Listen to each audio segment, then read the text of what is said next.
नमस्कार, जनमार्ग न्यूज से स्नेहित कौर मुख्य समाचार के साथ। सीएमएचओ कार्यालय में 30,000 रुपए की रिश्वत लेते रंगे हाथों गिरफ्तार हुए बाबू संदीप जाखड़ को आज सुबह उल्टी, दस्त व बीपी की शिकायत पर आज बहुत ही नाटकीय तरीके से भर्ती होने के लिए राजकीय जिला चिकित्सालय में लाया गया, परंतु डॉक्टरों में विवाद के चलते संदीप जाखड़ को भर्ती नहीं किया गया।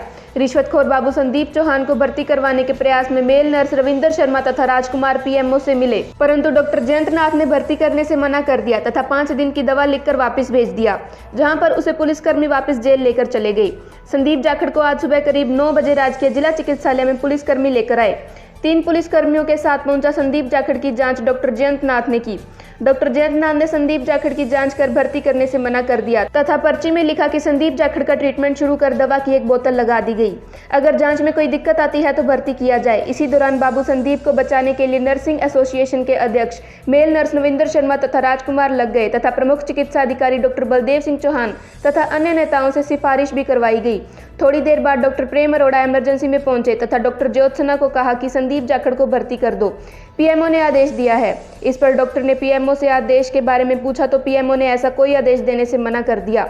थोड़ी देर बाद संदीप जाखड़ की जांच रिपोर्ट आई, जिसमें वह बिल्कुल स्वस्थ पाया गया। इस पर डॉक्टर जयंतनाथ ने संदीप जाखड़ को 5 दिन की दवा लिखकर दे दी। इसके बाद पुलिसकर्मी संदीप जाखड़ को लेकर वापस जेल चले गए। इस नाटकीय ढंग व जनमार्ग संवाददाता के साथ हुई बदतमीजी के कारण दबाव में आकर पीएमओ को अपने आदेश बदलने की भी चर्चा है। सीएमएचओ कार्यालय के रिश्वतखोर बाबू संदीप जाखड़ को जिला अस्पताल में सुबह करीब 9 बजे लाया गया। जिला अस्पताल में संदीप जाखड़ को करीब 3 घंटे अस्पताल में रखा गया। इस दौरान बहुत सारे घटनाक्रम जिला अस्पताल में हुए, परंतु इस दौरान संदीप जाखड़ से मिलने वालों की कतारें लगी रही।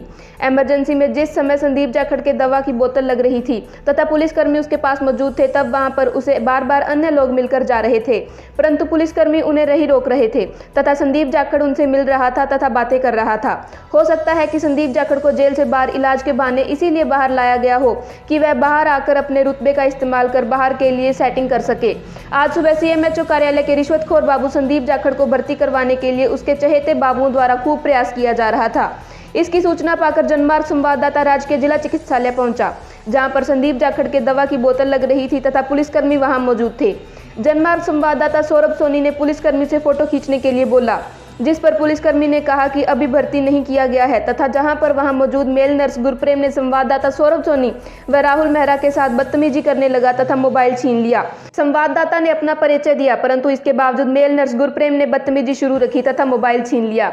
मेल नर्स गुरप्रेम ने बिना कोई बात सुने अपनी बदतमीजी शुरू रखी तथा संवाददाता को बुरा भला कहा। इस पर वहां मौजूद मेल नर्स भीमसेन के बीच बचाव से मामला शांत हुआ। मेल नर्स का यह व्यवहार बहुत ही अशोभनीय है। अगर एक अखबार के संवाददाता के साथ राजकीय जिला चिकित्सालय के कर्मचारी ऐसा व्यवहार करते हैं, तो जो इलाज करवाने के लिए मरीज राजकीय जिला चिकित्सालय में आते हैं, उनके साथ इनका व्यवहार कैसा रहता होगा। मेल नर्स की जनमार्ग संवाददाता के साथ बदतमीजी करने तथा गाली गलौज करने की शिकायत प्रमुख चिकित्सा अधिकारी से की गई, तो उन्होंने कहा कि वह अभी जिला कलेक्टर के साथ बैठक में व्यस्त हैं। कोरोना का प्रभाव कम होते ही चिकित्सा एवं स्वास्थ्य विभाग के अधिकारियों ने वैक्सीन लगाने में भी ढिलाई शुरू कर दी है। जिला वैक्सीन प्रभारी डॉक्टर एच.एस. ब्राड के पास ठोस प्लानिंग नहीं होने के कारण वैक्सीन केंद्रों पर अब स्टाफ के साथ मारपीट की घटनाएं होने लगी हैं।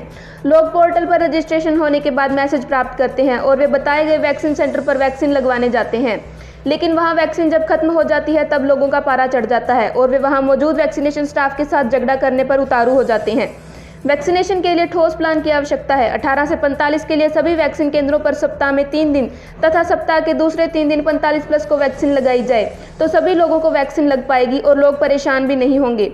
लोगों का कहना है कि जब वे पोर्टल पर रजिस्ट्रेशन के बाद वैक्सीन लगवाने जाते हैं, तो जो वैक्सीन उनके लिए आरक्षित की गई है, उसे प्रभावशाली लोग अधिकारियों से मिलीभगत कर बिना रजिस्ट्रेशन के लगवा जाते हैं और रजिस्ट्रेशन करवाने वाले वंचित रह जाते हैं। कल जिला अस्पताल में भी वैक्सीन नहीं लगने के कारण लोगों ने स्टाफ के साथ मारपीट की। बसंती चौक व आसपास के इलाके में पेयजल पाइपलाइन टूट जाने के कारण पिछले 2 दिन से पेयजल सप्लाई नहीं हो पा रही है। 2 दिन तक 2 जलदाय विभाग के अधिकारी इस मुगालते के रहे कि आंधी के कारण बिजली नहीं थी, इस कारण सप्लाई नहीं हो पाई। लेकिन कल शाम सप्लाई छोड़ने के बावजूद लोगों के घरों में पानी नहीं पहुंचा, तो विभाग के अधिकारियों ने तकनीकी टीम को सक्रिय किया।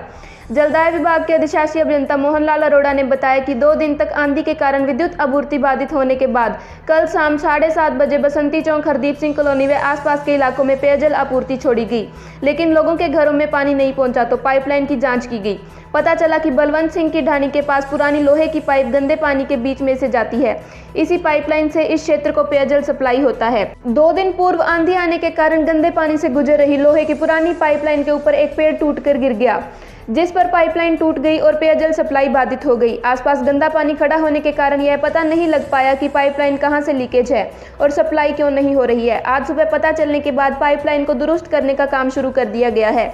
हरदीप सिंह कॉलोनी व बसंती चौक तथा आसपास के इलाकों में टैंकरों से पानी सप्लाई की गई है। श्री अरोड़ा ने बताया कि आज शाम तक पाइप ठीक करके पेयजल सप्लाई शुरू कर दी जाएगी। इस इलाके में शाम 6 बजे पेयजल सप्लाई की जाती है। धन्यवाद।